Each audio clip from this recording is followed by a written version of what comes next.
Hello दोस्तों, फिर से एक वीडियो के साथ उपलब्ध हुआ हूँ।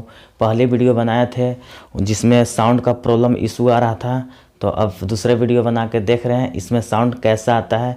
अगर साउंड अच्छा आए तो लाइक कीजिए, कमेंट कीजिए, शेयर कीजिए और कमेंट में लिख के बताएं कि साउंड कैसा आ रहा है।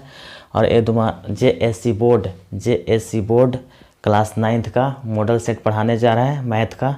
देखिए कैसा लगता है। अगर अच्छा लगे तो बेल आइकन को दबाएं और चैनल को सब्सक्राइब करें। तो आइए देखते हैं बिना देरी किए हुए कि दो अपरिमेय संख्याओं का गुणनफल होता है। तो दो अपरिमेय संख्याओं का गुणनफल होता है कभी परिमेय संख्या तथा कभी अपरिमेय संख्या। ये आपका आंसर है पहला क्वेश्चन का। दूसरा है 3 प्लस √3 गुना 3 माइनस √3।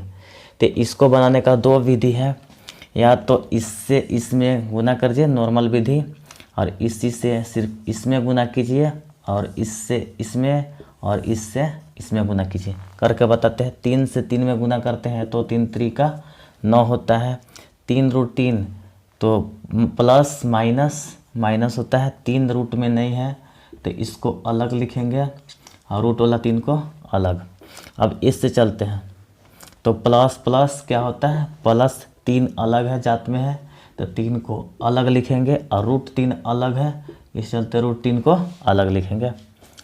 अब है प्लस माइनस √3 गुना √3, तो √3 गुना √3 और सिर्फ 3 होता है। माइनस और प्लस कैंसिल हो गया तो बचा 9, और माइनस में 3 है बराबर, तो 9 में से 3 गया 6, यानी आपका आंसर 6 आ गया।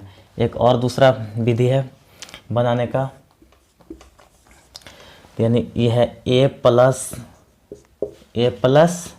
b into a minus b।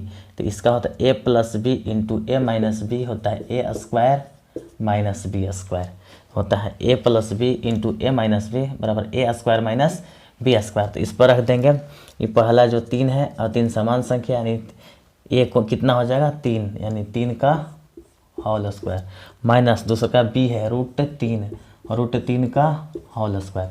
3 का स्क्वायर कितना होता है दोस्तों 9, यानी √3 गुना √3 दो बार लिखते हैं। अगर समान संख्या में हो जिसका वर्गमूल नहीं निकलता हो तो उसको हम समान संख्या के साथ जब √3 गुना √3 होता है तो अंदर वाला सिर्फ बाहर निकलते हैं, यानी 3 होता है। तो 9 में से 3 गया तो 9 में से 3 तो 6 होगा आपका आंसर। चलिए और आगे देखते हैं। इस तरह का इतना गुना इतना का मान होगा तो इतना, यानी बेस समान है, 2 2 है तो 2 लिखते हैं। और गुना में होता है तो गुना में पावर जुटता है और भाग में घटता है।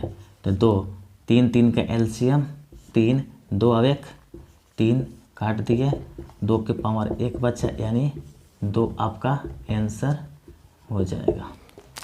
चलिए और आगे इसको बताते हैं। 0.3 यानी बराबर है तो 0.3 इसको बार ब्रैकेट बोलते हैं या हिंदी में रेखा। तो इसको देखिए, जिस पे रेखा लाइन है उसके लिए हम 3 लिखते हैं, और जिसकी एक रेखा पे लाइन है उसके लिए 9 लिखते हैं। तो 3 1 कम 3 और 3 3 का 9, 1/3 आंसर। ये वही सवाल है 5वां नंबर। तो देखते हैं 6 से, तो 6 का 6 लिखेंगे। 1 पर एकरिंग है तो 1 के लिए 9 लिखते हैं। तो काटेंगे 3 दूना 6, 3 तिहाई 9 बराबर 2/3। ये आपका आंसर हो गया।